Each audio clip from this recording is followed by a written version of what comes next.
Summer வந்தாச்சு. What's your plan for this holiday? எங்க கிட்ட விட்டுருங்க, நாங்க பாத்துக்கிறோம். VGT holidays. GT Holidays, South India's #1 travel brand. இனி வீட்லயே பானிபூரி செய்யலாம் எல்லாரும். ஆச்சி பானிபூரி கிட். ஜூன் 7, 8 ஆகிய தேதிகளில் ஒரு மேசிவான லார்ஜ் ஸ்கேலில் ஒரு ட்ரில் வந்து நடந்திருக்கு. எங்கன்னா கரெக்டாக வந்து இந்தியா பாகிஸ்தான் பார்டரில் வந்து நடத்தியது இந்தியன் ஏர்ஃபோர்ஸ். இதில் வந்து நாம் வந்து பயன்படுத்திய விமானங்கள் தான் ரொம்ப முக்கியமான விமானங்கள். Rafale, Sukhoi 30, Mirage 2000. கிட்டத்தட்ட ஆப்ரேஷன் சிந்தூரில் நம்ம எந்த விமானங்கள்லாம் பயன்படுத்தினோமோ அதே விமானங்களை தான் இந்த இதுலேயும் வந்து நம்ம பயன்படுத்துகிறோம். ரஃபேல் விமானத்தை வந்து பாகிஸ்தான் வந்து அடிச்சிருச்சு. அது மட்டும் இல்லாமல் இந்தியாவுடைய 2 ஏர்ஃபோர்ஸ் பைலட்ஸ் வந்து நாங்கள் வந்து பிடிச்சி வச்சிருக்கோம்னு சொல்லிட்டு இஸ்லாமாபாத்தில் ஒரு ரிப்போர்ட்டரை வந்து லைவ்ல வச்சுட்டு இவங்க வந்து லைவ் ரூம்ல இருந்து கேட்டு அதை வந்து செய்தியாக வந்து பிரசுரிச்சாங்க. இந்த பொய் வந்து எங்கிருந்து வந்துச்சுன்னா சைனா பாகிஸ்தான்ல இருந்து தான் வந்திருக்குங்கிறதுக்கான ஆதாரம் எங்ககிட்ட இருக்குன்னு பிரெஞ்சு அஃபீஷியல்ஸ் வந்து சொல்லியிருக்கிறாங்க. இது இந்திய அரசு சொல்லுவாங்க, பிரெஞ்சு அஃபீஷியல்ஸ் வெளில வந்து சொல்லியிருக்கிறாங்க. அப்பனா சைனாவுடைய ஏர் டிஃபென்ஸ் சிஸ்டத்துமே சைனா பாகிஸ்தானுக்கு வழங்கிய ஒரு ஏர் டிஃபென்ஸ் சிஸ்டமாக இருக்கட்டும், இல்லை வந்து அவங்க வழங்கின அந்த விமானங்கள் ஆகட்டும், எந்த அளவுக்கு வந்து இன்எஃபிஷியண்டாக இருந்தது அப்படிங்கிறது ஆப்ரேஷன் சிந்தூரில் ஆதாரத்தோடு அம்பலமாச்சு. ஆனால் அந்த செய்தியை மறைக்கணும்னு இப்போ என்ன பண்ணுறாங்க அப்படின்னா, நாங்கள் வந்து பாகிஸ்தானுக்கு வந்து இன்னும் கூடுதலாக வந்து ஆயுதங்களை வந்து வழங்க போகிறோம். இந்த செய்தி வெளிவந்ததுக்கான காரணம் நாங்கள் வந்து தொடர்ச்சியாக பாகிஸ்தானுக்கு வந்து நாங்கள் டிஃபெண்டர்ஸாக இருப்போம் அப்படின்னு காண்பிக்கிறதுக்காக மட்டும் கிடையாது. ஸோ அதனால் இனிமேல் வரக்கூடிய நாட்களில் ட்ரோன் மூலியமா தாக்குதல் நடத்தி இந்த ஆர்மி அசட்ஸை வந்து நிர்மூலமாக்குறதுக்கான வேலைகள் தான் ஒரு நாடு இன்னொரு நாடு மேலே ஈடுபடும் அப்படிங்கிறது ரொம்ப பட்டவத்தனமாக தெரியுது. ஸோ அதனால் இப்போ என்ன பண்ணுறாங்க அப்படின்னா, இப்போ இந்தியன் ஆர்மி என்ன செஞ்சுட்டு இருக்காங்க அப்படின்னா, ஆன்டி ட்ரோன் வயர் மெஷ் அப்படிங்கிற பேரில் அவங்க வந்து இந்த ட்ரோன் வந்து தாக்காத அளவுக்கு அவங்களுடைய இந்த ஆர்மி ட்ரக்ஸில் வந்து எந்த மாதிரியான விஷயங்களை செய்யணும் அப்படிங்கிற விஷயத்தை நோக்கி அவங்க வந்து நகர்ந்துட்டு இருக்கிறாங்க. ஆதரநேயர்களுக்கு அன்பு வணக்கம். பாகிஸ்தான் என்கிற நாடு நேரடியாக இந்தியாவை எதிர்கொள்ள முடியாமல் ப்ராக்சி வாரில் இறங்குச்சு அப்படிங்கிற விஷயத்தை நம்ம தெளிவாக பார்த்தோம். குறிப்பாக வந்து சைனா, அதுக்கப்புறம் வந்து அமெரிக்கா 2 பேர் பின்னாடியும் ஒளிஞ்சுக்கிட்டு இந்தியாவை வந்து தாக்கணும், இந்தியாவில் வந்து ஒரு ஒரு நிச்சயமற்ற ஒரு சூழல், மிக குறிப்பாக காஷ்மீரில் ஒரு நிச்சயமற்ற சூழலை ஏற்படுத்தணும் அப்படிங்கிற விஷயம் வந்து தொடர்ச்சியாக வந்து பாகிஸ்தானுடைய இஸ்லாமாபாத் அரசாங்கம் செஞ்சுக்கிட்டே இருக்கிறாங்க. அவங்களுக்கு என்ன தோணுது அப்படின்னா, நாம் வந்து சைனா பின்னாடியும் அமெரிக்கா பின்னாடியும் நம்ம வந்து ஒளிஞ்சுக்கிட்டோம் அப்படின்னா இந்தியா வந்து நம்மளை வந்து ஒன்றும் செய்யாது, நம்மளை நோக்கி அந்த அக்ரஷன் அப்படிங்கிறது காமிக்க மாட்டாங்க அப்படிங்கிற அந்த ஒரு விஷயத்தில் அவங்க வந்து அந்த ஒரு யூட்டோப்பியன் தாட்னு சொல்லுவாங்க இல்லையா, அந்த தாட்டில் வந்து அவங்க இருக்கிறாங்க. இங்கே கூட நிறைய பேர் இருக்கிறாங்க. இப்போ நிறைய நம்ம போடுற வீடியோஸ்லேயே கீழே வந்து ஒரு கமெண்ட் போடுவாங்க, ஆமாம் உங்களுடைய வீரம்லாம் வந்து பாகிஸ்தான்கிட்ட தான் காமிப்பீங்க, நீங்கள் வந்து சைனா கிட்ட காமிப்பீங்களா அப்படின்னு. சைனாக்கு எதிராக காமிப்பீங்களா அப்படின்னா, இந்த ஆப்ரேஷன் சிந்தூரில் நான் சண்டை அப்படிங்கிறது பாகிஸ்தானுக்கும் இந்தியாவுக்கும் நடந்தது அப்படிங்கிறது உண்மைதான். ஆனால் இதில் வந்து முக்கால்வாசி அடி வாங்கின சிஸ்டம் எல்லாமே வந்து சைனீஸ் சிஸ்டம் தான். அதே மாதிரி சைனீஸ் சிஸ்டம் அடி வாங்குச்சு அப்படிங்கிறத மிக வெளிப்படையாக வந்து இமேஜ் போட்டு சேட்டலைட்டரி இமேஜஸை வந்து வெளியிட்டு எங்கெங்கே எந்தெந்த இடத்துலலாம் சைனீஸ் சிஸ்டம் வந்து எந்த அளவுக்கு வந்து இன்எஃபெக்டிவாக இருந்தது அப்படிங்கிறத வர்த்தனமாக ஆதாரத்தோடு அம்பலப்படுத்தியது இந்தியா. எங்கே சைனாக்கு வந்து பயந்தது? இப்போ இதில் பாருங்க, இதில் அடுத்த ஒரு கேள்வி கேட்பாங்க, அமெரிக்காவுக்கு வந்து பயப்படுறீங்க, அமெரிக்காவுக்கு கேட்டு தான் எல்லா டிசிஷன்ஸையும் எடுக்கிறீங்க அப்படின்ட்டு. அமெரிக்காவுக்கு கேட்டு தான் எல்லா டிசிஷன்ஸையும் எடுக்கணும் அப்படின்னா பங்களாதேஷில் பொறுத்திருந்து கொஞ்சம் அந்த கேள்விக்கு மட்டும் கொஞ்சம் வெயிட் பண்ணி பாருங்கள், பங்களாதேஷில் என்ன நடக்க போகுதுன்னு. ஓகே, இப்போ ஒரு முக்கியமான விஷயத்தை பார்ப்போம். ஜூன் 7, 8 ஆகிய தேதிகளில் ஒரு மேசிவான ஒரு லார்ஜ் ஸ்கேலில் ஒரு ட்ரில் வந்து நடந்திருக்கு. எங்கன்னா கரெக்டாக வந்து இந்தியா பாகிஸ்தான் பார்டரில் வந்து நடத்தியது இந்தியன் ஏர்ஃபோர்ஸ், IAF வந்து நடத்தியிருக்கிறாங்க அப்படிங்கிறத பார்க்குறோம். இது வந்து நம்மளுடைய சதர்ன் செக்டார் பகுதியில் நடந்திருக்கு. குறிப்பாக சொல்லணும் அப்படின்னா, ராஜஸ்தானுக்கும் பாகிஸ்தானுக்குமான அந்த எல்லையோரத்தில் வந்து இந்த மேசிவான இந்த ஏர் ட்ரில் அப்படிங்கிறது வந்து நடந்திருக்கு அப்படிங்கிறத பார்க்குறோம். இதில் வந்து நாம் வந்து பயன்படுத்திய விமானங்கள் தான் ரொம்ப முக்கியமான விமானங்கள். Rafale, Sukhoi 30, Mirage 2000. கிட்டத்தட்ட ஆப்ரேஷன் சிந்தூரில் நம்ம எந்த விமானங்கள்லாம் பயன்படுத்தினோமோ அதே விமானங்களை தான் இந்த இதுலேயும் வந்து நம்ம பயன்படுத்தியிருக்கிறோம். ஒரு 3 நாட்களுக்கு முன்பாக ஒரு காணொலி நம்ம சொல்லியிருந்த போது, பாகிஸ்தானில் இந்த ஏர் டிராஃபிக் அப்படிங்கிறது ஜாஸ்தியாக இருக்குது. மிக குறிப்பாக அவங்களுடைய இந்த ஜர்கோத்தா அப்புறம் இந்த கராச்சி விமான நிலையத்தை ஒட்டி அவங்க என்னமோ செஞ்சுக்கிட்டு இருக்கிறாங்க. லோக்கல்ஸே வந்து ரொம்ப அன்யூஷுவலாக அதை வந்து ஃபீல் பண்ணுறாங்க. லோக்கல் சேனல்ஸ்லேயே இது வந்து பப்ளிஷ் ஆகிருக்கு நியூஸா அப்படிங்கிற அந்த விஷயத்த பார்த்தோம் இல்லையா? ஸோ இதுலேயும் வந்து கிட்டத்தட்ட அடுத்த கட்டமாக வந்து அதற்கு என்ன விஷயங்கள்லாம் வந்து அவங்க செய்கிறாங்க அப்படிங்கிறத முன்கூட்டியே நாம் கணிச்சிருக்கோம் அப்படிங்கிறது ஒன்று. ரெண்டாவது, இப்போ நடந்துட்டு இருக்கக்கூடிய இதுவும் வந்து எங்களுடைய ஏர்ஃபோர்ஸும் எந்த இடத்துலையும் வந்து தயங்கி நிற்கலை. அதே மாதிரி அடுத்தடுத்த கடத்தை நோக்கி நகர்ந்துட்டு இருக்கிறாங்க அப்படிங்கிற அந்த ஒரு விஷயத்த ரொம்ப தெளிவாகவே நம்ம இதில் வந்து பார்க்க முடியுது. இதில் அடுத்த கட்டமாக என்னென்னா இன்ஃபர்மேஷன் வார்ஃபேர். இது பற்றி பல்வேறு இடங்களில் பல எக்ஸ்பர்ட்ஸ் வந்து பேசிகிட்டே இருக்கிறாங்க. அதுவும் குறிப்பாக நம்மளுடைய இராணுவ தளபதி ஒரு இடத்துல குறிப்பிடும் போது ஒன்று சொன்னார். என்னென்னா, இந்த ஆப்ரேஷன் சிந்தூர் டைமில் நாங்கள் செலவிட்ட அந்த நேரத்தில் கிட்டத்தட்ட 15% வந்து நம்ம எதுக்காக செலவிட்டோம் அப்படின்னா ஃபேக் நியூஸ்க்காக செலவிட்டோம். ஏன்னா அந்த அளவுக்கு ஒரு ஃபேக் நியூஸ் வந்து பாகிஸ்தான், சைனா, துருக்கி பேஸ்லேருந்து வந்துக்கிட்டே இருந்தது. குறிப்பாக வந்து இந்திய இராணுவத்தை நாங்கள் அங்கே அடிச்சிட்டோம், அப்புறம் ரஃபேலை வந்து இங்கே அடிச்சிட்டோம், தொடர்ச்சியான வந்து ஃபேக் நியூஸ் வந்துகிட்டே இருந்தது. பதிலளிக்கவே நாங்கள் வந்து 15% வந்து செலவு பண்ணோம் எங்களோட டைமில் அப்படின்ட்டு அவர் சொன்னார். அப்படின்னா அதில் இருக்கக்கூடிய செய்திங்கிறது ரொம்ப முக்கியமான ஒரு செய்தி. அது வந்து ஏன்னா ரெண்டு நாட்டுடைய இராணுவங்கள் மோதுது அப்படிங்கிறத தாண்டி 2 நாடும் மோதுது அப்படிங்கிற போது உள்ள இருக்கக்கூடிய மக்களுக்கு எந்த மாதிரி செய்திகள் போய் சேரணும் அப்படிங்கிறது வெளியில் எவனோ ஒருத்தன் உட்காந்துட்டு வந்து அதை வந்து நரேட்டிவ் வந்து செட் பண்ணுறான் அப்படின்னா அதை வந்து உடைக்கணும் அப்படிங்கிறது தான் அவருடைய அந்த பேச்சு அப்படிங்கிறது உணர்த்துச்சு. இப்போ பாருங்க, தொடர்ச்சியாக நாம் வந்து இந்த அதம்பூரில் இருக்கக்கூடிய S-400 வந்து பாகிஸ்தான் இராணுவம் அதை வந்து தாக்கலை, அதுக்கு வந்து ஒன்றுமே ஆகலை அப்படின்னு சொல்லிகிட்டே இருக்கோம். இப்போ பார்த்தோம் அப்படின்னா S-400 ஒரு உடஞ்ச ரேடார் சிஸ்டத்தோடைய ஃபோட்டோ வந்து இப்போ வந்து வைரலாக போயிட்டுருக்கு நெட்டில். இது யார் செய்கிறா? அதம்பூரில் S-400 நம்மளுடைய தாக்கப்படலை அப்படின்னு நம்மளுடைய பிரதமர் அங்கே அந்த பேஸுக்கு நேரடியாக போய் அவர் வந்து அந்த பேசும்போதே அவருக்கு பேக்ரவுண்டில் அந்த S-400ங்கிறது கம்பீரமாக நின்றுட்டு இருந்தது. இதை விட என்ன ஒரு பெரிய சாட்சி வேணும் அப்படின்னு தெரியல. இப்போ அடுத்தபடியாக பாருங்கள், இந்த அல் ஜசீரா போன்ற ஊடகங்கள் அவங்க வந்து தொடர்ச்சியாக என்ன சொல்லிட்டே இருந்தாங்க அப்படின்னா, ரஃபேல் விமானத்தை வந்து பாகிஸ்தான் வந்து அடிச்சிருச்சு. அது மட்டும் இல்லாமல் இந்தியாவுடைய 2 ஏர்ஃபோர்ஸ் பைலட்ஸ் வந்து நாங்கள் வந்து பிடிச்சி வச்சுருக்கோன்னு சொல்லிட்டு இஸ்லாமாபாத்தில் ஒரு ரிப்போர்ட்டரை வந்து லைவில் வச்சுட்டு இவங்க வந்து லைவ் ரூம்லேருந்து கேட்டு அதை வந்து செய்தியாக வந்து பிரசுரிச்சாங்க. அவ்வளவும் போய் அது வந்து இஸ்லாமாபாத்தோடைய அந்த அஃபீஷியல்ஸே வந்து உறுதிப்படுத்தினாங்க, அந்த மாதிரிலாம் நாங்கள் யாரையும் பிடிக்கல அப்படின்னு சொல்லிட்டு. அதே மாதிரி நம்மளுடைய அஃபீஷியல்ஸும் நம்மளுடைய ப்ரெஸ் ப்ரீஃபிங்கில் ரொம்ப தெளிவாக சொல்லிட்டாங்க அந்த மாதிரிலாம் எதுவுமே பிடிக்கலன்னு. ஆனால் தொடர்ச்சியாக இந்த ரஃபேல் விமானம் தொடர்பாக பொய்ன்னு வந்து அடுக்கடுக்காக பொய் சொல்லிட்டு இருக்கிறாங்க. இப்போ ஃப்ரெஞ்சு அஃபீஷியல்ஸ் வந்து வெளில வந்து என்ன சொல்லியிருக்கிறாங்கன்னா, இந்த பொய் வந்து எங்கேருந்து வந்துச்சுன்னா சைனா, பாகிஸ்தான்லேருந்து தான் வந்திருக்குங்கிறதுக்கான ஆதாரம் எங்ககிட்ட இருக்குன்னு ஃப்ரெஞ்சு அஃபீஷியல்ஸ் வந்து சொல்லியிருக்கிறாங்க.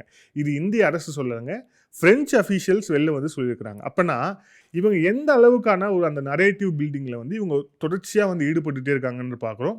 அதுவும் முழுக்க பொய். இதில் இன்னொரு விஷயம் பாருங்கள், சைனாவுடைய ஏர் டிஃபென்ஸ் சிஸ்டத்துலேருந்து சைனா பாகிஸ்தானுக்கு வழங்கிய ஒரு ஏர் டிஃபென்ஸ் சிஸ்டமாக இருக்கட்டும், இல்லை வந்து அவங்க வழங்கின அந்த விமானங்கள் ஆகட்டும், எந்த அளவுக்கு வந்து இன்எஃபிஷியண்ட்டாக இருந்தது அப்படிங்கிறது ஆப்ரேஷன் சிந்தூரில் ஆதாரத்தோடு அம்பலமாச்சு. ஆனால் அந்த செய்தியை மறைக்கணும்னு இப்போ என்ன பண்ணுறாங்க அப்படின்னா, நாங்கள் வந்து பாகிஸ்தானுக்கு வந்து இன்னும் கூடுதலாக வந்து ஆயுதங்களை வந்து வழங்க போகிறோம் அப்படிங்கிறத அப்படியே பெரிய ஃப்ளாஷ் அடித்து சொல்கிறாங்க. அதில் சொல்லும்போது சொல்கிறாங்க, பெரிய லிஸ்ட் மாதிரி போடுறாங்க. J-35 விமானம் 40 விமானம், அப்புறம் KJ-500 அவாக்ஸ் விமானம், அதுக்கப்புறம் HQ-19 ADS air defence system அப்படின்னு சொல்லிட்டு இதெல்லாம் நாங்கள் வந்து வழங்க போகிறோம் அப்படின்னு சொல்லிட்டு அவங்க வந்து அறிவிச்சிருக்கிறாங்க சைனா. இதில் பாகிஸ்தான் இப்போ இந்த செய்தி வெளிவந்ததுக்கான காரணம், நாங்கள் வந்து தொடர்ச்சியாக பாகிஸ்தானுக்கு வந்து நாங்கள் டிஃபெண்டர்ஸாக இருப்போம் அப்படின்னு காண்பிக்கிறதுக்காக மட்டும் கிடையாது. சைனா அப்படிங்கிறது ஒரு மிகப்பெரிய ஒரு ஆயுத சந்தைக்கான ஒரு போட்டியில் வந்து அமெரிக்காவோட போட்டி போடுறதுக்கு வந்து அவங்க வந்து மிகப்பெரிய முயற்சியில் இருக்கிறாங்க.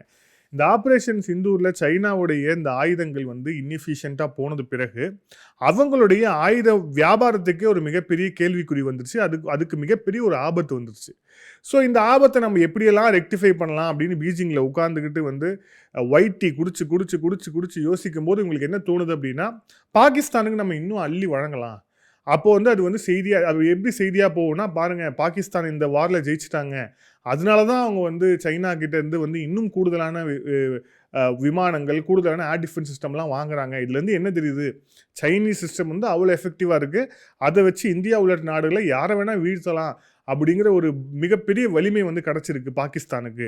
இது எல்லாமே நரேட்டிவ் தான். ஆனால் இவங்க என்ன அடித்தாங்க, இந்தியாவுடைய எந்த விமானத்தை இவங்க அடித்தாங்க, இந்தியாவுடைய எந்த ஏர் டிஃபென்ஸ் சிஸ்டத்தை அடித்தாங்க, அதுக்கான ஆதாரங்கள் என்ன அப்படின்னு கேட்டால் எந்த ஆதாரத்தையும் வெளியிடுறது கிடையாது. இன்னும் கேட்டால் நம்மளுடைய ஆப்ரேஷன் சிந்தூர் நடந்த தாக்குதலில் அமெரிக்காவுடைய ஒரு ரேடாரை வந்து இந்தியா வந்து தாக்குதலுக்கு உட்படுத்தி அந்த ரேடாரை வந்து நம்ம வந்து உடைச்சோம். அந்த ரேடார் சம்பந்தமான சேட்டலைட் ஃபோட்டோஸே இப்போ வெளியாயிருக்கு. ஸோ அப்போ இந்தியா எதை நோக்கி போகுது, அமெரிக்கா தான் இருக்கலே இந்த ஆயுத சந்தையில் மிகப்பெரிய ஒரு ஜாம்பவானாக உட்காந்துட்டு இருக்கான்.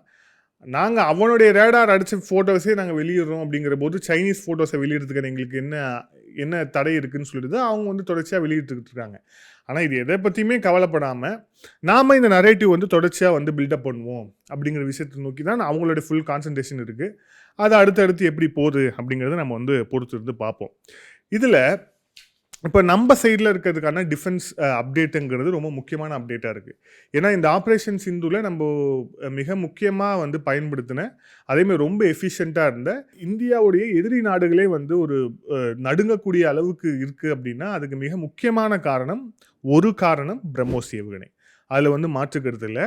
இப்போ அந்த பிரம்மோஸ் ஏவுகணையோட அந்த ஸ்பீடு வந்து மேக் 3 ஸ்பீட்லேருந்து மேக் 4.5 ஸ்பீட் அதை வந்து கொண்டு போகிறதுக்கான ஒரு டெஸ்ட் வந்து இப்போ நடத்த போகிறோம். அதுவும் குறிப்பாக வந்து இந்த நியூ ராம்ஜெட் இன்ஜின் அதில் செலுத்தி அதோட ஸ்பீடை வந்து இன்க்ரீஸ் பண்ணுறதுக்கான ஒரு விஷயத்தை வந்து நம்ம பண்ண போகிறோம். இந்த மேக் அப்படிங்கிறது ஒரு யூனிட், எப்படி வந்து இப்போது கிலோ வாட் அப்படிங்கிறது பவருக்கான யூனிட்டோ அதே மாதிரி ஒரு ஸ்பீடுக்கான ஒரு யூனிட் தான் அது. ஸோ வந்து அதை நம்ம செய்ய போகிறோம் அப்படிங்கிற அந்த ஒரு விஷயத்தை வந்து நம்ம இதுலேருந்து பார்க்குறோம். இதில் இப்போது அடுத்தபடியாக பார்த்தோம் அப்படின்னா இந்த ரஃபேல் விமானம் திருப்பி அவங்களுக்கு வந்து கண்ணை உறுத்துறது அப்படிங்கிறது ரஃபேல் விமானம். இனிமே வரக்கூடிய நாட்களில் ரஃபேல் விமானம் அதில் இருக்கக்கூடிய கிட்டத்தட்ட 60% வந்து நாம் வந்து இந்தியாவிலே தயாரிக்க போகிறோம். இதுக்கான டீல் வந்து ஏற்கனவே வந்து டாடா அட்வான்ஸ் சிஸ்டத்தோடு போட்டாச்சு. அது சம்மந்தமான செய்தி ஒரு வாரத்துக்கு முன்னாடி வந்துச்சு. ஆனால் இப்போ என்னென்னா அதில் எத்தனை சதவீதம் நம்ம இங்கே தயாரிக்க போகிறோம் அப்படிங்கிறது இருக்குது. ஏன்னா முன்னா ஒரு ரஃபேல் வந்து நம்ம வந்து ஆர்டர் பண்ணுறோம் அப்படின்னா அது வந்து முழுக்க தயாராகி அங்கேருந்து வரதுக்கு ஒரு பெரிய ஒரு டைம் அப்படிங்கிறது இருக்கும். ப்ளஸ் நம்ம உண்மையை ஒத்துக்கிட்டு தான் ஆகணும். HAL நிறுவனமும் அந்த விமானங்களை வழங்குறதுல தாமதத்தை செய்கிறாங்க. அது வந்து நம்மளுடைய விமான படை தளபதியே வந்து ரொம்ப வெளிப்படையாக சொன்னார். அவர் சொன்னது உண்மை தான், அது வந்து நடக்குது தான். ஸோ இப்போ அந்த மாதிரியான விஷயங்கள்லாம் எதுவுமே இது பண்ணாமல் கிட்டத்தட்ட வந்து அந்த ரஃபேல் விமானத்துடைய கிட்டத்தட்ட 60% அந்த தயாரிப்பு அப்படிங்கிறது நம்மளுடைய உள்நாட்டிலேயே இருக்க போகுது அப்படிங்கிற அந்த ஒரு விஷயத்தை வந்து பார்க்குறோம். இதில் இப்போ அடுத்தபடியாக DRDO வந்து ஒரு ஃபயரிங் டெஸ்ட்டுக்காக வந்து அவங்க வந்து திட்டமிட்டு தயாராகிட்டு இருக்கிறாங்க. அது என்ன ஃபயரிங் டெஸ்ட் அப்படின்னா அஸ்த்ரா MK3 அப்படிங்கிற அந்த ஏர் டு ஏர் மிசைலை வந்து டெஸ்ட் பண்ணுறதுக்கான வேலைகள் அப்படிங்கிறது முழு மூச்சில் வந்து போயிட்டுருக்கு. இதோட டார்கெட் அந்த டிஸ்டன்ஸ் வந்து 350 கிலோமீட்டர்ஸு. லாங்கர் ரேஞ்ச் டார்கெட்ஸை வந்து மிக குறிப்பாக வந்து தாக்கக்கூடிய அளவுக்கான கெப்பாசிட்டியோடு இது வந்து உருவாது. ஸோ இதுக்கான டெஸ்ட் வந்து மிக விரைவில் நடக்க போகுது அப்படிங்கிற அந்த ஒரு விஷயத்தை வந்து நாம் வந்து பார்க்குறோம். இல்லை அடுத்த விஷயம் பாருங்கள், நம்மளோட மிலிட்ரி ட்ரக்ஸ் மேலே இந்த ட்ரோன் தாக்குதலை வந்து நடத்த முடியாத அளவுக்கு என்ன விஷயங்கள் செய்யணும் அப்படிங்கிறத நோக்கி நம்ம நகர்ந்துகிட்டு இருக்கிறோம். ஏன்னா அந்த ட்ரோன் மூலியமாக தாக்குதல் நடத்தி எவ்வளோ பெரிய சேதத்தை வந்து ஏற்படுத்த முடியும் அப்படிங்கிறது இப்போ ரொம்ப ரீசெண்டாக உக்ரைன் வந்து ரஷ்யா மீது நடத்திய அந்த தாக்குதலில் வந்து நிரூபிச்சிருக்காங்க. அந்த தாக்குதலுக்கு உக்ரைன் செலவு செஞ்ச தொகை அப்படிங்கிறது என்ன, ஆனால் அந்த தாக்குதலை ரஷ்யா இழந்த தொகை அப்படிங்கிறது என்ன அப்படிங்கிறது வந்து மிக வெளிப்படையாக வந்து தெரிஞ்சிச்சு. ஸோ அதனால் இனிமேல் வரக்கூடிய நாட்களில் ட்ரோன் மூலியமாக தாக்குதல் நடத்தி இந்த ஆர்மி அசட்ஸை வந்து நிர்மூலமாக்குறதுக்கான வேலைகள் தான் ஒரு நாடு இன்னொரு நாடு மேலே ஈடுபடும் அப்படிங்கிறது ரொம்ப பட்டவத்தனமாக தெரியுது. ஸோ அதனால் இப்போ என்ன பண்ணுறாங்க அப்படின்னா, இப்போ இந்தியன் ஆர்மி என்ன செஞ்சிட்ருக்காங்க அப்படின்னா இந்த ஆன்டி ட்ரோன் வயர் மெஷ் அப்படிங்கிற பேரில் அவங்க வந்து இந்த ட்ரோன் வந்து தாக்காத அளவுக்கு அவங்களுடைய இந்த ஆர்மி ட்ரக்ஸில் வந்து எந்த மாதிரியான விஷயங்களை செய்யணும் அப்படிங்கிற விஷயத்தை நோக்கி அவங்க வந்து நகர்ந்துகிட்டு இருக்கிறாங்க. அந்த அந்த அந்த வீடியோ கூட நம்ம போடலாம், இதில் முடிஞ்ச அந்த பிக்சரோட போடலாம். அது வந்து ஒரு ஒயர் மெஷ் மாதிரி வந்து அடிச்சிருக்காங்க. அது வந்து அந்த ஆர்மி ட்ரக்கு போகும்போது அதுக்கு மேலே வந்து ட்ரோன்கள் வந்து மோதி ஒரு அட்டாக் வந்து செய்ய முடியாத அளவுக்கு அந்த மெஷ் அப்படிங்கிறது இருக்குது. இப்போது அதை வந்து ஒரு ஃபுல் ஃப்ளெஜ்டாக நம்மளுடைய ட்ரக்ஸ் எல்லாத்துலேயுமே கொண்டு வரதுக்கான பணிகள் அப்படிங்கிறது போயிருக்கு. ரொம்ப முக்கியமான ஒரு அப்டேட்டோட முடிப்போம். ஆப்ரேஷன் குஷா S-500 சிஸ்டத்துக்கு நிகரான ஒரு சிஸ்டமாக வந்து இது வந்து இருக்குது. குறிப்பாக வந்து முழுக்க முழுக்க நம்மளுடைய தயாரிப்பில் நம்ம தயாரிக்கக்கூடிய இது நம்மளுடைய ஏர் டிஃபென்ஸ் சிஸ்டம் தான் இந்த குஷா அப்படிங்கிறது. நாம் ஏற்கனவே S-500 ரஷ்யா கிட்ட வாங்குறதுக்கான அந்த டீலிங்லேயும் வந்து இருக்கிறோம். அதையும் வந்து அவங்க வந்து 2026 தருவேன் அப்படின்னு நமக்கு சொல்லிட்டாங்க. இருந்தாலும் கூட இப்போ நம்மளுடைய சொந்த ஏர் டிஃபென்ஸ் சிஸ்டத்தை பண்ணுறதுக்கான அந்த முயற்சி அப்படிங்கிறது வந்து மிக தீவிரமாக போயிட்டுருக்கு. அந்த வகையில் தான் இந்த ப்ராஜெக்ட் குஷா அப்படிங்கிறது ரொம்ப கவனம் பெறுது. இப்போ லேட்டஸ்ட்டாக வந்திருக்கக்கூடிய அப்டேட் என்னென்னா, நம்ம இதோட ஃபஸ்ட்டு அந்த ப்ரோட்டோடைப் அப்படிங்கிறது வந்து நமக்கு வந்து இன்னும் ஒரு 18 மாதங்களில் நமக்கு கையில் வந்து கிடைக்கும் அப்படின்ட்டு வந்து சொல்லப்படுது. அதே மாதிரி இந்த ப்ராஜெக்ட் குஷாக்கு வந்து 2028ஆம் ஆண்டு வந்து ரொம்ப முக்கியமான ஒரு காலகட்டமாக இது இருக்கும் அப்படின்ட்டு வந்து நம்ம வந்து எதிர்பார்க்கலாம். பதிவோட இறுதியாக நம்ம வந்து கடந்த காணொலியில் மியான்மர் சம்மந்தமாக ஒரு அப்டேட் சொல்லியிருந்தோம். மியான்மரை எப்படி வந்து இந்தியாவுக்கு எதிராக இன்னொரு வார் ஃப்ரண்ட்டாக உருவாக்குறதுக்கு இந்த பாகிஸ்தானுடைய இந்த பயங்கரவாத இயக்கம் வந்து திட்டமிடுறாங்க. அதுவும் குறிப்பாக வந்து இந்தியா மீது தாக்குதல் நடத்த எப்படி வந்து திட்டமிடுறாங்க அப்படிங்கிற விஷயத்தை பார்த்துருந்தோம். இப்போ அடுத்த ஒரு அப்டேட் வந்திருக்கு. இந்த அப்டேட் வந்து நேபாள் தொடர்பானது. அந்த நேபாளில் என்ன மாதிரி விஷயங்களை வந்து இந்தியாவுக்கு எதிராக செய்ய காத்திருக்கிறாங்க, அது சம்பந்தமான ஒரு விரிவான ஒரு ஆய்வே வந்து செஞ்சு அதுக்கான விஷயங்கள் வந்து இப்போ தயாராகிட்டு இருக்கு. அது தொடர்பான ஒரு முக்கியமான அப்டேட்டை வந்து நம்ம அடுத்த காணொலியில் சந்திப்போம். மீண்டும் இன்னொரு காணொலியில் சந்திப்போம். நன்றி, வணக்கம்.